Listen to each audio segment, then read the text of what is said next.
아침에 화장실에 갔다가 갑자기 자신의 소변 위에 우유 거품처럼 하얀 거품이 둥둥 떠 있고 물 위에 오래 달라붙어 있는 걸 본 적 있나요? 혹은 물을 내리고 욕실에서 나왔는데도 마음 한쪽이 조금 불편해서 몸 안에서 무슨 이상한 일이 생긴 건 아닌지 스스로에게 물어본 적은 없나요? 아침에 거울을 보다가 눈이 살짝 붓고 아래 눈꺼풀이 조금 부어 있는 걸 발견했지만 어제 늦게 자서 그런가? 아니면 조금 짜게 먹어서 그런가? 하고 그냥 넘어간 적은요? 또 어떤 날은 몸이 무겁고 걸음이 납처럼 눌리는 느낌이 드는데도 단순한 피로라고 생각하며 아무렇지 않게 일을 계속한 적은 없나요? 그런 신호들은 얼핏 들으면 아주 사소하고 너무 일상적이라 대부분의 사람들은 바로 지나쳐버립니다. 하지만 무서운 점은 그런 작은 변화들, 예를 들면 소변 거품이나 눈의 부기 같은 것 뒤에 몸에서 가장 조용히 일하는 장기인 신장이 보내는 아주 작지만 정말 중요한 경고가 숨겨져 있을 수 있다는 것입니다. 신장은 좀처럼 아프다고 외치지 않습니다. 위나 심장처럼 소리를 지르거나 날카로운 통증을 만들지도 않죠. 그저 아주 작은, 아주 은근한 신호만 보낼 뿐이고 우리가 그것을 눈치채지 못한다면 신장이 정말로 목소리를 낼 때는 이미 완전히 회복하기에 너무 늦은 경우가 많습니다.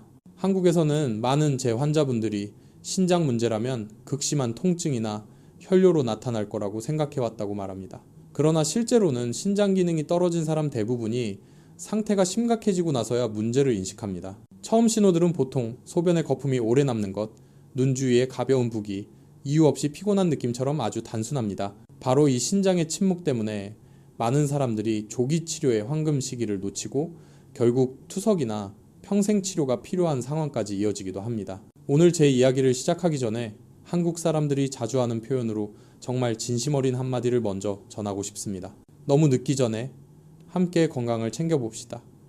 이 주제가 본인이나 가족에게 중요하거나 도움이 된다고 느껴지면 팔로우하거나 구독 버튼을 눌러주시고 댓글도 남겨주세요. 제가 제대로 도움을 드리고 있는지 알 수 있으니까요. 신장에 좋은 음식이나 습관에 대해 더 자세히 듣고 싶은 분은 숫자 1을 남겨주세요. 여러분의 반응은 더 유익한 내용을 준비하는 데 큰 도움이 됩니다. 저는 유호진이라고 합니다.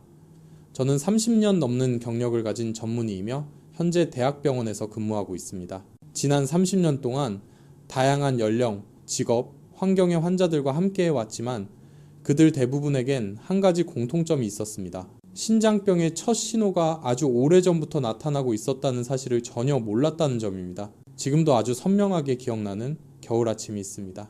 제 진료실이 아직 붐비기 전이었는데 60살 정도 되어 보이는 남성분 한 분이 걱정스러운 얼굴로 들어오셨습니다.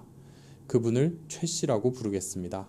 그는 30년 넘게 택시 운전을 해오면서 늘 밤늦게까지 일했고 편의점에서 급하게 뜨거운 도시락을 먹고 깨어있으려고 캔커피를 자주 마셨다고 했습니다. 그는 말했습니다. 요즘 소변에 거품이 정말 많아요. 누가 비누 거품을 낸 것처럼 물 위에 오래 남아 있어요. 그런데 저는 물을 조금 마셔서 그런 줄 알았죠. 어지러워서 응급실에 실려갈 때까지는 정말 무서운 줄 몰랐습니다. 검사 결과를 보는데 제 마음이 조여드는 것 같았습니다. 그의 신장 기능은 고작 25% 정도만 남아 있었습니다.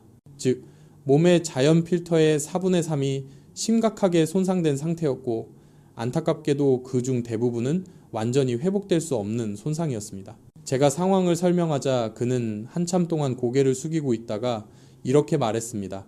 소변 거품이 그렇게 위험한 줄 알았으면 진작병원에 왔을 텐데요. 그 말은 그날 이후 몇 년 동안 제 머릿속을 떠나지 않았습니다.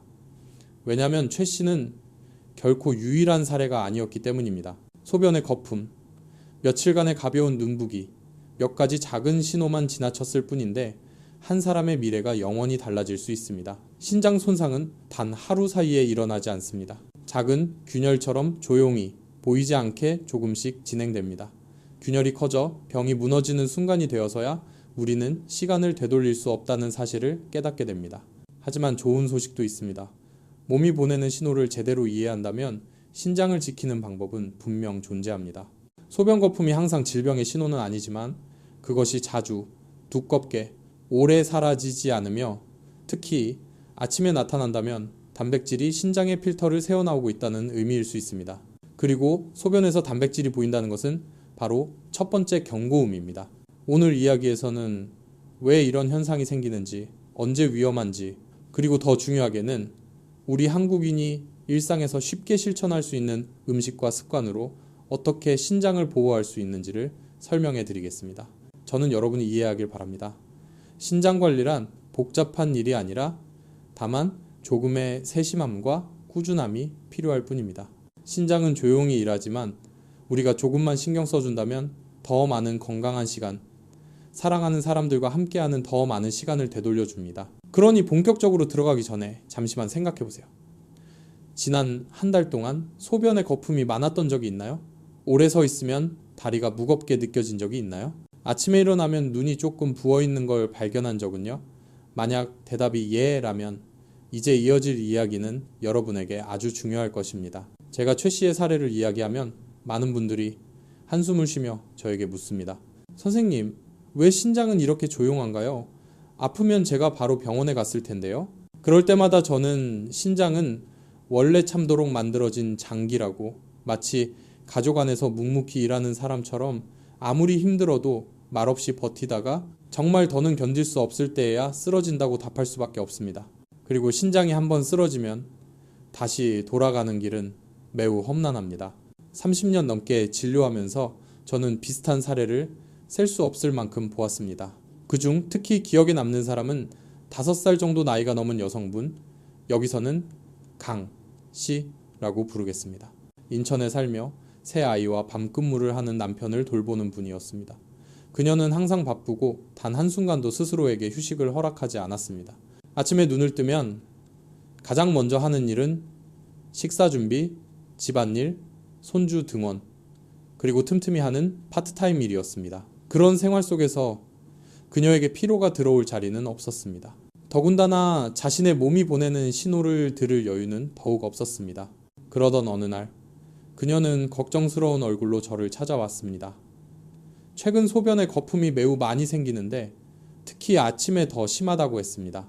눈꺼풀도 붓지만 전날 김치찌개를 먹어서 그런 줄 알고 신경 쓰지 않았다고 했습니다. 그러다 다리가 약간 붓고 양말 자국이 저녁까지 그대로 남아있는 것을 보고서야 병원에 오기로 결심했다고 했습니다. 검사 결과를 보니 소변 속 단백질 수치가 정상보다 훨씬 높았습니다. 신장 기능은 이미 밀착 관찰이 필요한 수준까지 떨어져 있었습니다. 저는 그녀를 보며 조심스럽게 말했습니다. 강 씨, 신장이 정말 오래 버텨왔습니다. 하지만 지금은 많이 약해진 상태예요. 보신 거품은 단백질이 소변으로 새어나온다는 신호입니다. 그녀는 고개를 숙이고 떨리는 목소리로 말했습니다. 신장에 문제가 있으면 아주 심하게 아픈 줄 알았어요. 그런데 저는 아무렇지도 않았어요. 자, 저는 그녀의 손을 잡고 그것이 바로 위험한 점이라고 말했습니다. 신장은 아프다는 신호를 낼 줄 모릅니다. 단지 거품, 부기, 피로 같은 작은 표시만 보일 뿐입니다. 하지만 우리가 그것을 신경 쓰지 않으면 모든 일은 물이 돌을 스며들듯 조용히, 그러나 분명하게 더 악화됩니다. 아무 소리도 내지 않지만 흐름 전체를 바꿀 힘을 가지고 있는 것처럼 말입니다. 얼마 지나지 않아 저는 이 점을 더욱 실감하게 해주는 또 다른 사례를 만났습니다. 약 40살 정도의 남성, 여기서는 민 씨라고 부르겠습니다. 그는 2달 동안 소변이 뿌옇고 거품이 계속 사라지지 않아 진료를 받으러 왔습니다. 수원에서 사무직으로 일하며 하루 종일 컴퓨터 앞에 앉아있고 운동량은 거의 없었으며 식사 대부분을 외식으로 해결하고 있었습니다. 그의 점심은 보통 짠 된장국, 소고기 비빔밥, 아니면 회의 시간에 맞추기 위해 허겁지겁 먹는 라면이었습니다. 저녁에는 종종 동료들과 맥주 몇 잔을 마시고 밤 11시가 넘어서야 귀가하곤 했습니다. 제가 그에게 다른 변화는 없었는지 묻자 그는 아침에 눈이 조금 부을 때가 있지만 여러 번 세수하면 금방 가라앉는다고 했습니다. 그것이 신장 신호일 수 있다는 생각은 단 한 번도 해본 적이 없었다고 했습니다. 검사 결과 그의 신장 기능은 이미 떨어지기 시작한 상태였고 위험한 수준은 아니었지만 결코 건강한 상태도 아니었습니다.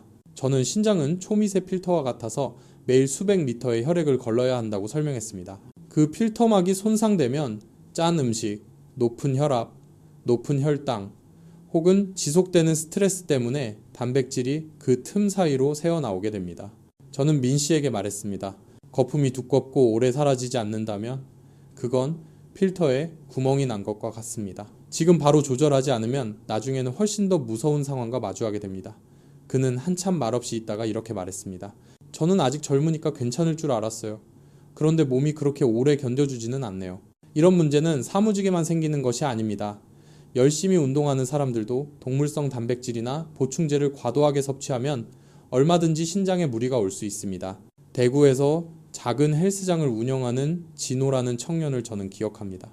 그는 운동을 매우 많이 했고 매일 단백질 쉐이크를 마셨으며 근육을 키우기 위해 닭가슴살, 소고기, 삶은 달걀을 계속 먹고 있었습니다. 소변에 거품이 생기고 허리 아래쪽이 은은하게 아파서 진료를 보러 왔을 때 저는 신장에 압력이 걸렸다고 거의 확신했습니다. 검사 결과 그의 크레아티닌 수치는 상승해 있었고 신장은 과부하 상태였습니다.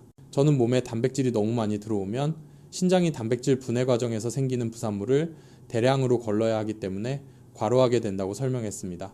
이런 일이 반복되면 신장은 감당하지 못하게 되고 마치 두 손밖에 없는 사람이 너무 많은 상자를 동시에 들려고 할 때처럼 과부하에 빠집니다. 어느 순간이 되면 몸은 소변의 거품을 만들며 신호를 보냅니다. 진호 씨는 놀란 표정으로 저를 보며 말했습니다. 단백질을 많이 먹으면 근육에 좋은 줄 알았어요. 신장을 이렇게 힘들게 하는 줄 몰랐습니다.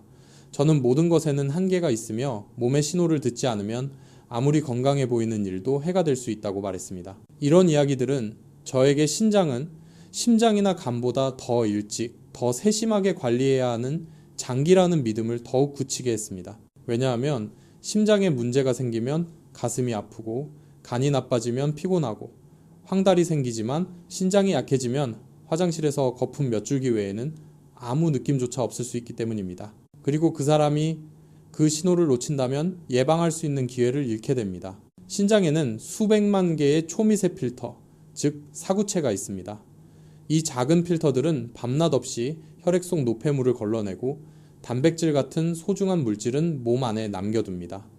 그러나 혈당이 높거나 혈압이 높거나 짠 음식을 오래 먹으면 신장 안의 작은 혈관들이 손상되어 사구체 안의 압력이 높아지게 됩니다. 그 압력은 얇은 그물망을 향해 계속 부는 강한 바람과 같아서 시간이 지나면 결국 그물이 찢어집니다. 그러면 단백질이 그 틈을 통과해 소변으로 흘러나가고 당신이 소변을 볼 때마다 거품을 만들게 됩니다. 만약 며칠 동안 거품이 계속 보였다면 그것은 단순히 소변이 예쁘다거나 지저분하다는 문제가 아니라 심각한 경고음일 수도 있습니다. 많은 사람들은 물을 많이 마시면 해결된다고 생각하지만 그것은 극히 일부 경우에만 해당됩니다. 문제의 근원지가 사구체라면 어떤 물도 그것을 치유할 수 없습니다. 저는 환자들에게 자주 말합니다. 몸은 쓰러지기 전에 반드시 우리에게 말을 걸어온다고, 다만 우리가 그 말을 듣느냐 듣지 않느냐가 다를 뿐이라고요. 그리고 때로는 그 모든 것이 우리가 스쳐 지나간 작은 거품 한 겹에서 시작됩니다. 제가 단백질이 새어나오는 원리와 소변에 거품이 생기는 이유를 설명해드리면 대부분의 환자분들이 같은 질문을 합니다. 선생님, 그럼 신장이 더 건강해지려면 저는 무엇을 먹어야 하나요? 신장을 회복시키는 음식이 있나요? 저는 항상 솔직하게 말씀드립니다. 어떤 음식도 약이나 의학적 치료를 대신할 수는 없습니다. 하지만 올바르게 꾸준히 먹으면 신장을 잘 도와주고 염증을 줄이고 필터의 부담을 낮추며 신장 기능을 오래 유지하는 데 도움이 되는 음식들은 분명 존재합니다. 그리고 우리 한국인에게는 쉽게 구할 수 있고 먹기 편하고 현재의 식습관에도 잘 맞는 세 가지가 있습니다. 어느 봄 오후 진료실이 조금 한가해질 무렵 몇 년째 가벼운 신장 질환을 관리하고 있는 한씨 어르신과 이야기를 나눴습니다. 그는 매일 먹어도 짜지 않거나 당이 높지 않은 음식이 무엇인지 물었습니다. 그때 저는 작지만 가치가 큰 한 가지를 말해드렸습니다. 바로 호두입니다. 많은 사람들이 호두를 간식이나 베이킹 재료 정도로만 생각하지만 실제로는 천연 오메가3가 들어있어 신장의 작은 혈관에 매우 좋습니다. 혈관이 건강해지면 혈류가 좋아지고 사구체 안의 압력이 줄어들며 단백질이 새는 위험도 함께 줄어듭니다. 저는 한 씨에게 부산에 사는 한 여성 환자, 여기서는 유 씨라고 부르겠습니다. 그분 이야기를 들려드렸습니다. 그녀는 가벼운 단백뇨가 있었는데 저는 그녀에게 매일 아침 소금에 볶지 않은 호두 몇 알을 식사 전에 먹는 습관을 들이도록 권했습니다. 일주일에 몇 번은 비빔밥이나 샐러드에 호두를 섞어 먹기도 했습니다. 몇 달 뒤 그녀의 소변 속 단백질 수치는 확연히 줄었습니다. 그녀는 너무 기뻐서 농담처럼 저보다 제 신장이 호두를 더 좋아하나 봐요 라고 말했습니다. 물론 저는 항상 아무리 좋은 음식도 적당히 먹어야만 이롭다고 강조했습니다. 너무 많이 먹으면 결국 몸에 부담이 됩니다. 두 번째로 제가 자주 언급하는 음식은 검은콩입니다. 많은 한국 가정에서 익숙한 식재료입니다. 이 콩의 검은 껍질에는 안토시아닌이 들어있어 강력한 항산화 작용을 하고 혈관을 보호하며 염증을 줄여줍니다. 신장처럼 작은 혈관이 많은 기관에서는 그 효과가 특히 두드러집니다. 게다가 검은 콩은 식물성 단백질이 풍부해 동물성 단백질보다 훨씬 가볍기 때문에 신장이 노폐물을 걸러내는데 큰 무리가 가지 않습니다. 저는 대구에 사는 박씨 어르신을 지금도 기억합니다. 그가 진료를 왔을 때 다리가 약간 붓고 눈이 움푹 피곤해 보였으며 소변에 거품이 오래 남아 있었습니다. 혈압약을 조정한 뒤 저는 그에게 검은 콩을 식사에 넣어보라고 권했습니다. 그의 아들이 검은 콩을 사서 말린 뒤 유리병에 담아두고 매일 아버지가 검은 콩차를 타 마시게 했습니다. 아침에는 향이 은은한 따뜻한 물 한 잔을 마시고 저녁에는 검은 콩밥을 먹었습니다. 2달 후 부기는 거의 사라졌고 소변의 거품도 옅어졌습니다. 그는 검은 콩차를 마신 뒤부터 다리가 누군가 받쳐주는 것처럼 가벼워졌어요 라고 말했습니다. 저는 그것을 기적이라고 생각하지 않았습니다. 역량과 꾸준함이 만든 결과였습니다. 검은 콩을 먹을 때 가장 중요한 점은 소금을 줄이는 것입니다. 많은 가정에서는 간장으로 콩을 졸여 반찬을 만드는데 소금을 많이 쓰면 장점이 크게 줄어듭니다. 저는 항상 콩을 아주 싱겁게 조리하거나 볶아서 차로 마시는 방식을 추천합니다. 그게 훨씬 좋습니다. 세 번째로 제가 특별히 강조하는 음식은 아스파라거스, 즉 망가닥입니다. 배추나 시금치처럼 전통적인 채소에 비하면 가정식에서 자주 등장하는 재료는 아니지만 영양 구성은 신장을 보호해야 하는 사람들에게 매우 적합합니다. 아스파라거스에는 글루타티온이 들어있어 산화 손상을 줄이고 세포를 보호하며 간과 신장이 노폐물을 제거하는 과정에서 큰 도움을 줍니다. 마치 밤낮으로 일하는 신장 세포들을 보호하는 얇은 갑옷과 같습니다. 저는 환자들에게 기술 회사에 다니며 출장이 잦은 재현 씨 이야기를 들려줍니다. 그는 식사가 불규칙했고 제대로 된 식사를 하는 날이 드물었습니다. 가벼운 단백뇨가 발견되었을 때 그는 아직 젊은 나이에 신장이 약해졌다는 사실 때문에 큰 걱정을 했습니다. 저는 그에게 붉은 고기를 줄이고 채소를 늘리고 특히 아스파라거스를 매주 식단에 넣도록 했습니다. 그는 가장 간단한 방법을 선택했습니다. 아스파라거스를 살짝 데친 뒤 올리브유 몇 방울을 곁들이거나 소금을 쓰지 않고 마늘과 함께 가볍게 볶아 먹었습니다. 3달 뒤 그의 소변 속 단백질 수치는 눈에 띄게 낮아졌고 그는 저에게 전화를 걸어 선생님, 몸이 전보다 훨씬 가벼워진 느낌이에요 라고 말했습니다. 물론 통풍이나 신장 결석이 있는 분들에게는 아스파라거스를 자주 먹기 전에 꼭 상담하라고 당부합니다. 모든 몸은 저마다 지켜야 하는 한계를 가지고 있기 때문입니다. 수많은 환자들을 보면서 저는 한 가지 확신을 가지게 되었습니다. 잘 회복되는 사람들은 화려한 식단이나 복잡한 식단을 따르는 사람이 아닙니다. 아주 작은 변화를 꾸준히 지속한 사람들이었습니다. 작은 호두 한 줌, 검은 콩이 들어간 밥 한 그릇, 저녁 식사에 올려진 아스파라거스 한 접시. 누군가는 이것이 너무 사소해서 큰 변화가 생길 리 없다고 생각할지 모르지만 신장은 오히려 이런 작은 행동들에 아주 잘 반응합니다. 단, 오랫동안 이어졌을 때 그렇습니다. 신장은 부지런한 친구와 같습니다. 많은 것을 요구하지 않지만 과로만 시키지 않으면 됩니다. 염증을 줄이고 혈관을 보호하는 음식을 주면 신장은 훨씬 안정적으로 일하게 되고 소변의 거품도 서서히 줄고 눈의 부기도 가라앉으며 몸의 에너지도 다시 회복됩니다. 수천 명의 환자들이 제 진료실을 지나간 시간을 돌아보면 저는 한 가지를 분명히 깨닫습니다. 누구도 단 일주일 만에 신장을 바꿀 수는 없습니다. 하지만 거의 모든 사람이 석 달 만에는 신장을 개선할 수 있습니다. 아주 작은 것에서 시작하기만 하면 됩니다. 그리고 제가 방금 이야기한 3가지 작은 것, 호두, 검은 콩, 아스파라거스, 이것들이 바로 자연이 신장에게 주는 가벼운 선물입니다. 아주 조금이지만 그 조금이 때로는 앞으로의 삶 전체를 바꿀 만큼 충분할 때가 있습니다. 환자들이 신장에 좋은 음식을 이해하기 시작하면 대부분 이렇게 제게 묻습니다. 식습관 말고도 일상에서 제가 무엇을 해야 신장이 더 나빠지지 않을까요? 그럴 때마다 저는 수십 년 동안 반복해온 한 문장을 떠올립니다. 신장은 무엇을 먹느냐보다 어떻게 사느냐가 더 중요합니다.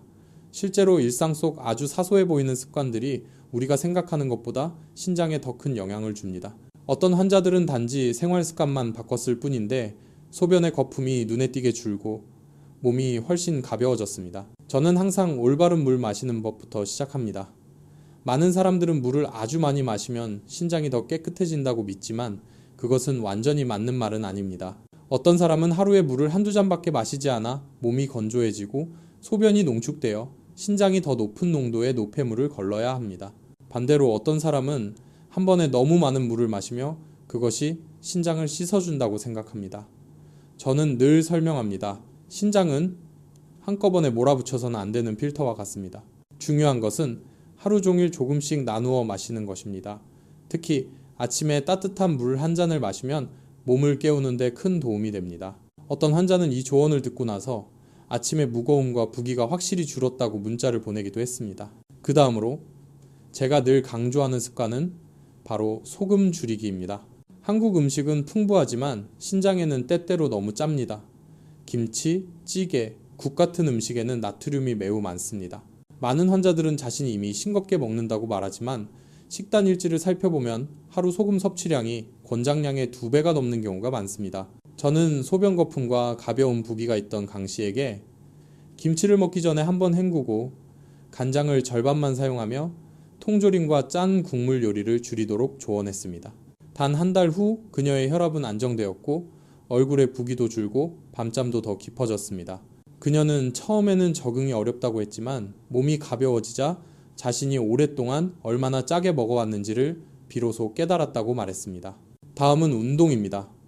많은 사람들은 강한 운동을 해야만 좋다고 생각하지만 사실 신장은 가벼운 운동을 꾸준히 하는 것을 더 좋아합니다. 신장은 규칙적인 혈액순환을 좋아합니다. 하루 30분 걷기, 몇 층 계단 오르기, 아침 스트레칭만으로도 심장이 더 건강해지고 혈액이 신장으로 안정적으로 흐르는데 큰 도움이 됩니다. 사무직에 종사하며 거의 운동하지 않던 민 씨에게 저는 퇴근 후 하루 20분만 걸어보라고 했습니다.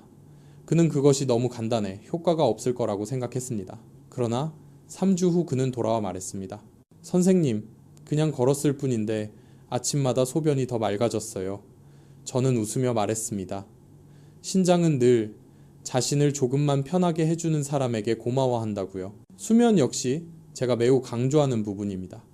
밤은 신장이 균형을 맞추고 회복하는 시간입니다. 하지만 바쁜 한국 사회에서는 알림, 전화, 드라마가 포기할 수 없는 것들이 되어버리곤 합니다.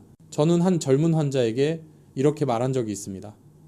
메시지는 아침까지 기다릴 수 있어요. 하지만 신장은 기다려주지 않습니다. 그 환자가 자정 전에 잠들고 저녁에 휴대폰 사용을 줄이기 시작하자 2주 만에 아침에 무거운 느낌이 사라지고 소변의 거품도 줄었습니다. 수면은 단지 마음을 쉬게 하는 것이 아니라 낮 동안 받은 작은 손상들을 신장이 회복할 시간입니다.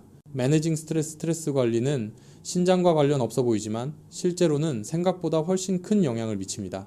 스트레스가 오래 지속되면 스트레스 호르몬이 혈압을 올리고 혈관을 수축시키며 신장이 더 큰 압력 속에서 일해야 합니다. 저는 환자들에게 매일 몇 분만이라도 깊게 숨을 쉬고 집 주변을 한 바퀴 산책하거나 잔잔한 음악을 듣거나 창가에 조용히 앉아 있으라고 조언합니다. 한 여성 환자는 일과 가정으로 너무 스트레스를 받아 약을 꾸준히 먹어도 신장이 안정되지 않았습니다. 그런데 매일 10분씩 가벼운 명상을 하자 마음이 편안해졌을 뿐 아니라 다리 붓기가 줄고 잠도 더 잘 자게 되었다고 했습니다. 그리고 마지막은 정기검진입니다. 저는 수많은 환자들이 신장이 아프면 알려주겠지라고 생각하다 너무 늦게 오는 것을 보았습니다. 하지만 신장은 아프지 않습니다. 그저 소변의 거품, 눈꺼풀의 부기, 다리의 무거움으로 작은 메시지를 보낼 뿐입니다. 소변 검사로 단백질 여부를 확인하고 혈액 검사로 크레아티닌과 EGFR을 측정하면 됩니다. 몇 분이면 끝나는 검사지만 나중에 긴 투석 여정을 막을 수 있습니다.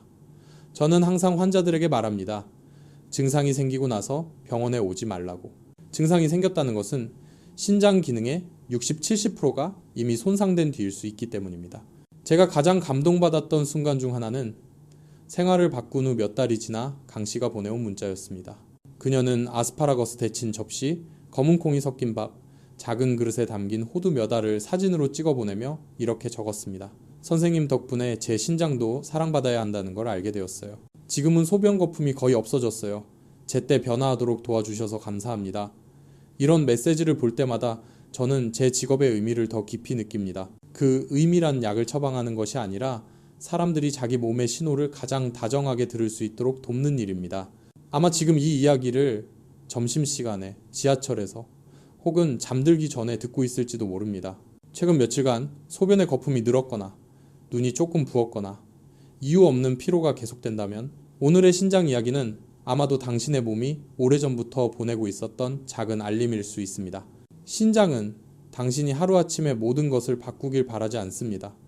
다만 작은 변화를 꾸준히 이어가길 바랄 뿐입니다. 따뜻한 물 한 잔, 조금 더 싱거운 식사, 몇 걸음 더 걷기, 몇 분 더 쉬기, 이 모든 것이 신장에게 보내는 선물입니다. 저는 대학병원에서 30년 넘게 진료해온 전문의 유호진입니다. 이 이야기를 끝까지 들어주셔서 감사합니다. 제가 드린 내용이 도움이 되었다면 팔로우하거나 구독하고 댓글을 남겨주세요. 신장을 보호하고 싶은 분들을 위해 일주일 식단을 더 자세히 소개해드리길 원하신다면 숫자 1을 남겨주세요. 시간을 내어 들어주셔서 감사합니다. 당신과 가족 모두 늘 건강하시고 소변은 더 맑아지고 거품은 줄어들며 아침마다 몸이 더 가볍고 건강해지는 변화를 느끼시길 바랍니다.